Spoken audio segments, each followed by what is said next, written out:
नमस्कार प्रिय दर्शकों, हाजिर हूं मैं बुध से संबंधित आज एक बेहद गंभीर विषय पर चर्चा करने के लिए। प्रिय दर्शकों, बुध से संबंधित बातें हमारी पूर्व में भी कई बार हुई हैं। ज्योतिष शास्त्र में इस ग्रह को युवराज की संज्ञा दी गई है। बुध एक ऐसा ग्रह है, जब पाप ग्रह के साथ होता है तो पाप प्रभाव, और जब शुभ ग्रह के साथ होता है तो शुभ ग्रह के समान फल देने लगता है।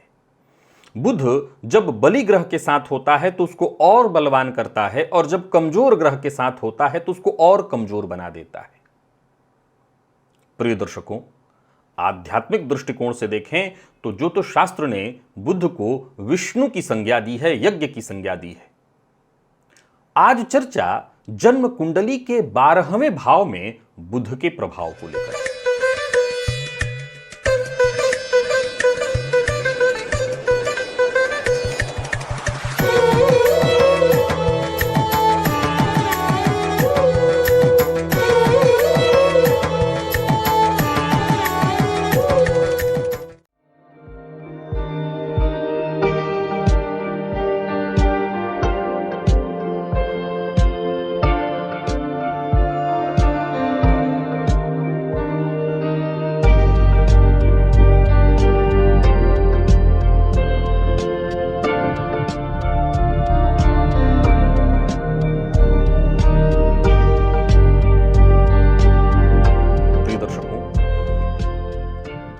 तुला लग्न की कुंडली में देखा जाए तो बुध भाग्य और द्वादश दोनों के स्वामी होते हैं। फलतः ज्योतिष शास्त्र के मर्मज्ञों ने बुध को बढ़िया कहा है अगर बुध 12वें भाव में हो। हालांकि एक आज प्रारंभ में ही बात बता देता हूं कि बुध यदि 12वें भाव में उच्च के भी हो तो निसंदेह ऐसे जातक का भाग्य उसका साथ तो देगा, परंतु ऐसा जातक डरपोक किस्म का होगा। अब थोड़ा सा आगे बढ़ते हैं। प्रिय दर्शकों, जन्म कुंडली के 12वें भाव में ज्योतिष के मर्मज्ञों ने बुध को बेहद खतरनाक कहा है। कितना खतरनाक, इसको समझने का प्रयत्न करिए। बुध कौन है? तो बुध को ज्योतिष शास्त्र में वाणी की संज्ञा दी गई है। अब आप ये जानते हैं कि 12वें भाव में जो ग्रह हो उससे संबंधित तत्व का व्यय जातक करेगा। जिस भाव के स्वामी 12वें में हो उससे संबंधित तत्व का जातक व्यय करेगा। तो बुध वाणी के कारक हैं। फलतः जिनकी जन्म कुंडली के 12वें भाव में बुध हो, ऐसा जातक अपनी बात को सिद्ध करने के लिए एड़ी से चोटी तक का बल लगा देता है, और अपनी बात को चाहे वो झूठ बोल रहा हो या सच, उसको सिद्ध करने में लग जाता है। प्रिय दर्शकों, बाल्यकाल में ऐसा देखने में आता है। आप समझ लीजिए बुध कौन है? तो बुध कुमार ग्रह है। अब आप गौर करिए तो बच्चों में एक झूठ बोलने की सामान्य प्रवृत्ति होती है, लेकिन जरा सोचिए कि जिस बच्चे की कुंडली में 12वें भाव में बुध हो उसकी स्थिति कैसी होगी। ऐसा बच्चा बात बात पर झूठ बोलने लगना, माता पिता को बेहद छोटी उम्र से गुमराह करना, यह उसकी आदत में होगा। प्रिय दर्शकों, जन्म कुंडली के 12वें भाव में बैठे बुध 100 में से 99 बार जातक को झूठ बोलने के लिए प्रेरित करते हैं। क्यों? क्योंकि अगर 12वें में बुध होंगे तो ऐसा जातक अपनी वाणी का उपयोग बहुत ज्यादा करेगा, और एक सामान्य सिद्धांत है कि बहुत अधिक बोलने वाले लमसम झूठ बोलने लगते हैं। प्रिय दर्शकों, यह बात हुई केवल अकेले अभी बुध की। अभी बात अकेले बुध की चल रही है।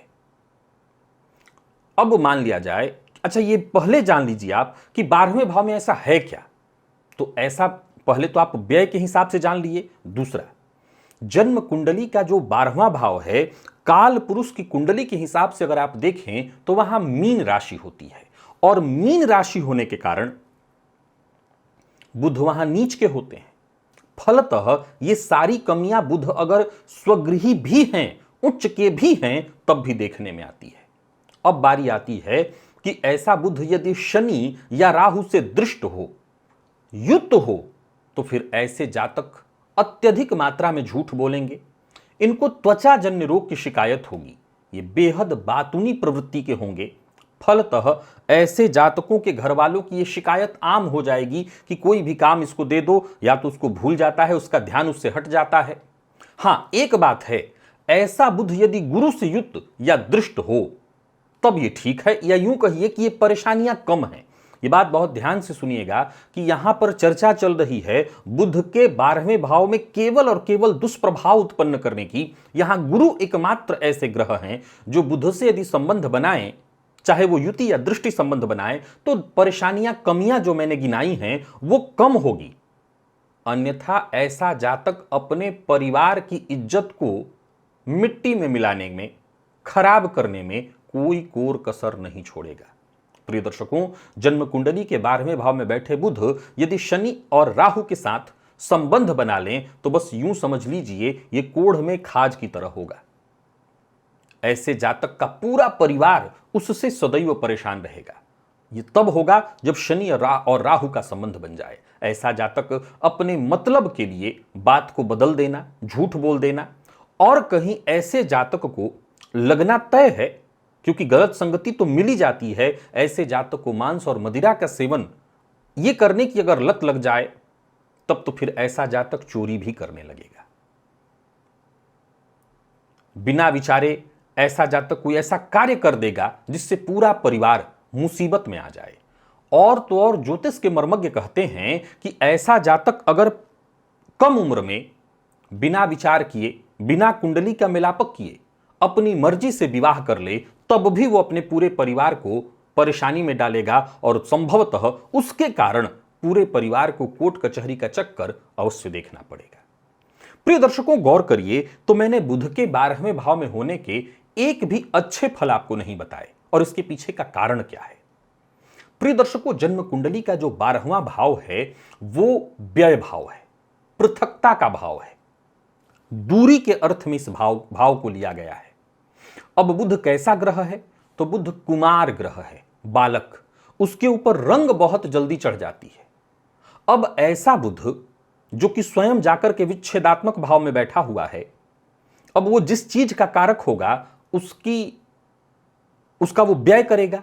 अब एक बात जरा समझने का प्रयत्न करिए, बहुत अधिक बोलना आप हो सकता है बाल्यकाल में अगर बच्चे कई बार थोड़ा अधिक बोलते हैं तो वो अच्छा लगता है, लेकिन तब भी अगर वाणी का व्यय बहुत अधिक कर रहा है जातक, तो कहीं ना कहीं अपनी बातों को सिद्ध करने का उसके ऊपर जुनून सवार होने लगेगा, और जब बात सिद्ध करने का जुनून सवार हो तो वो झूठ बोलेगा।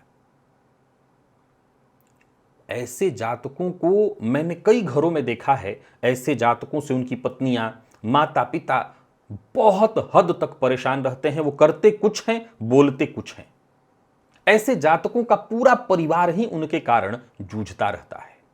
अब देखिए, बीते दिनों एक सिद्धांत मैंने आपको समझाया था कि 12वें भाव का स्वामी, मैंने गुरु के लिए यह बात कही थी कि अगर बन करके किसी भाव पर दृष्टि डालेंगे तो वो गुरु भी विच्छेदात्मक स्थिति उत्पन्न करेंगे, और विशेषकर तब जब 12वें भाव में राहु इत्यादि ग्रह बैठ जाएं।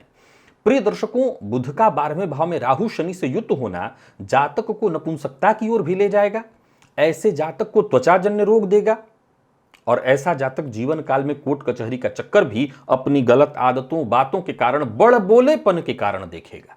यह तय जानिए। अब बारी आती है कि किसी कुंडली में ऐसा बुध दिखाई पड़ रहा है तो क्या करें। मैं फिर दोहरा रहा हूं, मैं ये तक कह रहा हूं कि यहां बुध स्वगृही हो तब भी ये कमियां देखने में आएंगी। आप कहेंगे कि ये तो विपरीत राजयोग भी होगा, हो सकता है। मैं विपरीत राजयोग के लिए मना नहीं कर रहा हूं, लेकिन ये बुरी आदत जिसमें बहुत अधिक बोलना, झूठ बोलना, बड़बोलापन, इधर की बातों को उधर कर देना, चुगली कर देना, ये सब जातक के स्वभाव में होगा। अगर आपकी कुंडली में ऐसा है और आप इन कमियों को महसूस कर रहे हैं तो मैं आपको एक उपाय बताता हूं, एक नहीं कई एक उपाय बताता हूं। इन उपायों को करिए। पहले तो बुधवार के दिन हरा मूंग पक्षियों को दीजिए। मसूर की दाल मंगलवार को घर के आसपास जो सफाई कर्मी आते हैं उनको दीजिए। मंगल को अगर हम मंगल के दोषों का समन कर दें तो भी बुध अच्छा प्रभाव देने लगेंगे। दुर्गा सप्तशती, ये पुस्तक आपको कहीं से भी प्राप्त हो जाएगा, उसमें प्रारंभ में ही कवच अर्गला कीलक आपको मिलेगा। वैसे तो पूरा दुर्गा सप्तशती ही श्रेष्ठ है, पर कवच अर्गला कीलक का यदि पाठ करें आप तो भी आपके लिए लाभप्रद होगा। और इस तरह की परेशानी यदि आपके घर में किसी बच्चे के साथ उत्पन्न हो रही है, अब मान लिया जब बच्चा लगभग 12-15 साल का है, झूठ बोलने लगा, चोरी करने लगा, घर की चीजों को इधर उधर करने लगा, तो माता उसके लिए गुरुवार का व्रत करे तो परेशानी कम होगी। और अगर वो बालक खुद ही इतना बड़ा है तो उस बच्चे से गुरुवार का व्रत कराया जाए। और साथ ही साथ ऐसे बच्चे को माता पिता साथ लेकर के मंदिर में जाएं, दर्शन नित्य कराएं, तो उससे गुरु का के बल में वृद्धि होगी और उसके इस दुर्गुण में, जो दुर्गुण है उसके अंदर आया हुआ दोष, उसमें कमी आ जाएगी। तो आप आजमा लीजिए, जन्म कुंडली के 12वें में बुध हैं और वो उसमें भी विशेष रूप से ऐसा बुध यदि शनि राहु से युत या दृष्ट हो गया है तो ऐसा प्रभाव आपको अवश्य देखने को मिलेगा। युत हो या दृष्ट हो, यह प्रभाव देखने को मिलेगा। आज के लिए बस इतना ही, इजाजत दीजिए, पुनः मुलाकात होगी। तब तक के लिए नमस्कार।